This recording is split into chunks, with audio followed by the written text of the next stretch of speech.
So, you want to know why rich people keep getting richer? Great, you clicked the right video.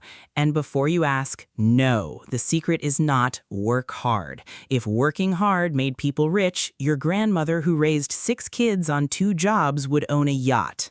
Meanwhile, this guy inherited a building, fell asleep, and woke up 12% richer. Magic? No, math. Boring, ruthless, undefeated math. Here's the part nobody tells you. The rich aren't smarter than you. They're not even working harder than you. They just stopped doing 7 specific things that quietly keep you broke. And yes, you're probably doing at least 5 of them right now. No pressure. We'll get to all 7. Stay till the end because trap number 6 is the financial gurus literally make money by not telling you. Let's ruin your comfortable little excuses, shall we? Quick thing, there's a subscribe button somewhere around here. I'm not gonna beg. Begging is broke behavior. But here's the funny part. You'll happily spend 14 hours watching people you'll never meet buy things you'll never afford, but clicking one free button to learn how to keep your money, suddenly your finger gets tired. It's free. It costs you nothing, which ironically is exactly the kind of deal rich people never pass up, and you're about to. Anyway, moving on. Subscribe or don't. Stay broke or don't. I get paid either way. That's also a lesson, by the way. Write that down. Let's start with the problem, because you can't fix what you refuse to look at. Here are 2 people. Same coin, same start. Watch what happens over 10 years. See, the rich guy put his coin somewhere it could grow. You put your coin into something with a logo on it. And honestly, it was a limited edition. You had to. This is the problem in one sentence. Poor habits feel like rewards, and rich habits feel like punishment. Saving feels boring, spending feels alive. So your brain, that loyal little idiot, picks alive every single time. This is compound interest versus compound nonsense. One builds a mountain while you sleep, the other builds a closet full of stuff you'll sell for nothing at a garage sale to a stranger who will also regret buying it. And here's the cruel twist. It's not that you don't make money, you do. It just leaves. It comes in like a guest and exits like a thief, and you wave goodbye every single month wondering where it went. Spoiler, subscriptions. We'll get there. So the problem was never how much you make. People making 6 figures are drowning, and people making half that are quietly buying their second house. The difference isn't the paycheck, it's the behavior around it. Fix the behavior, you fix everything. So here's the main idea, the entire spine of this video. Rich people automate good decisions, and broke people manually make bad ones. That's it. That's the whole game. The rich guy made one good decision once, then made it automatic. Now it works forever without him. You, on the other hand, wake up every single day and rely on willpower, the single most unreliable substance known to man, right after gas station sushi. You ever notice rich people aren't sitting there resisting temptation all day? That's because they removed the temptation. You're out here white-knuckling your bank account like it's a video game boss. They just turned the game off. Here's the structure. Money comes in. Before your greedy little hands touch it, it gets split automatically into saving, investing, and spending. The rich pay themselves first. You pay yourself with whatever's left, which is usually nothing and a strong sense of regret. And let's talk about someday. Someday is not a real day. It's not on the calendar. Nobody has ever woken up on a Tuesday and gone, ah, yes, today is someday. Time to get rich. Someday is where dreams go to take a very long nap. So the main idea breaks into 4 rules, and we'll build the whole system on them. 1, pay yourself first, automatically. 2, make spending annoying and saving effortless. 3, own things that make money while you do nothing. 4, protect your money from the silent leaks. Master these 4, and you stop being the guy chasing money, you become the guy money chases. And the best part, you don't need to be perfect. You don't need a finance degree, a side hustle empire, or to give up coffee forever. You just need to set up a few boring systems once, then sit back and let boring make you rich. Because boring, my friend, is wealthy. Now that you understand the idea, it's time to install it. We start where all wealth secretly begins. And no, it's not the stock market. It starts the night before, while you're asleep. That's the next section, and it's where most of you are sabotaging yourselves without even knowing it. The last section was about setting yourself up at night. Now comes the harder part, protecting your focus during the day.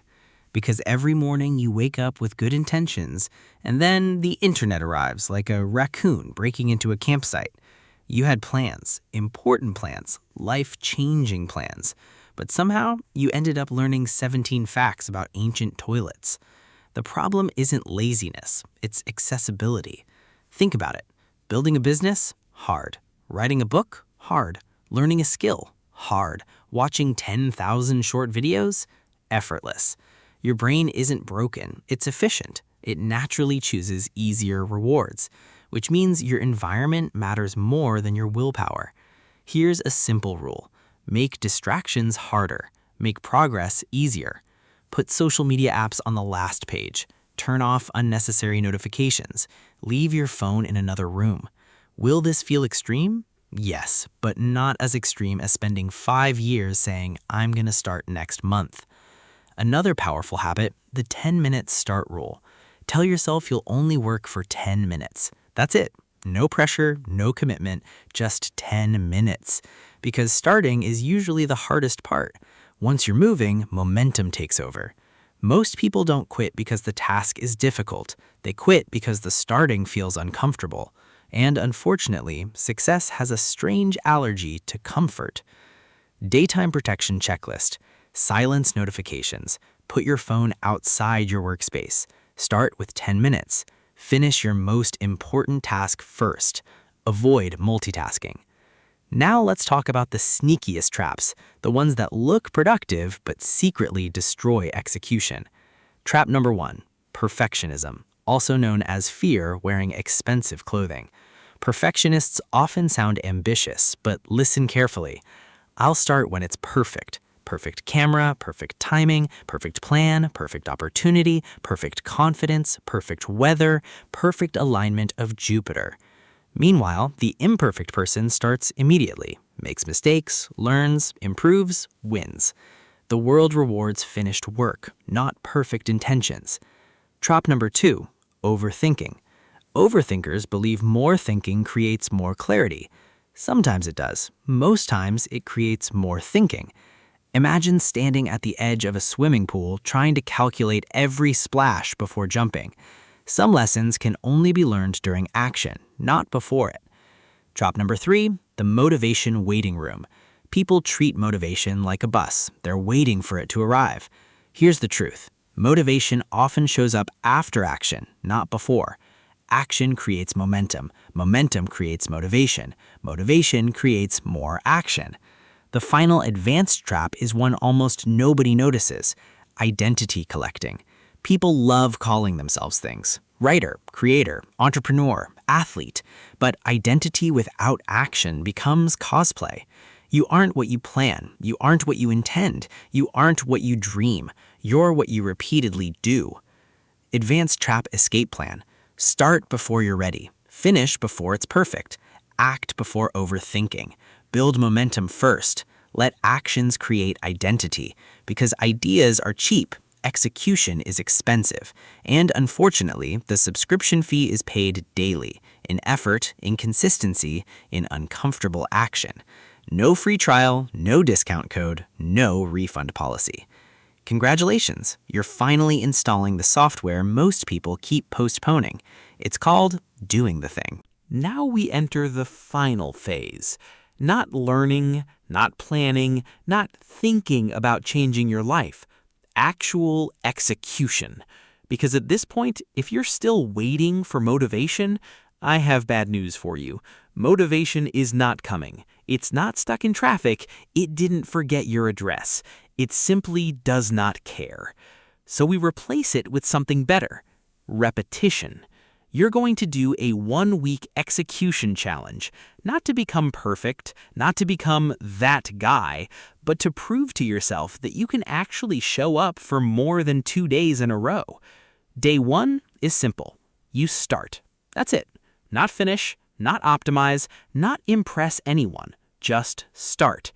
Day 2, you repeat it. And this is where your brain starts negotiating. It will say things like, maybe we should skip today and come back stronger tomorrow. Translation, I would like to quit with a good excuse. Day 3 is resistance. This is where it gets interesting, because now it's not about motivation anymore. It's about identity conflict. The version of you that quits starts arguing with the version of you that continues, and both sound reasonable. Day 4 is boredom. Not pain, not difficulty, boredom. This is where most people die, because boredom feels like nothing is happening, so the brain assumes this must be useless, even though this is exactly where everything starts working. Day 5 is momentum. You don't feel like you're forcing it anymore. You just start. Still tired, still imperfect, but no longer arguing with yourself every step. Day 6 is where things feel slightly easier, not because life changed, but because you changed. And Day 7? Day 7 is dangerous, because you might feel confident, and confidence is where people get arrogant, and then stop. So don't celebrate yet. Just notice something important. You can now do things without waiting for permission from your mood. That is the entire game.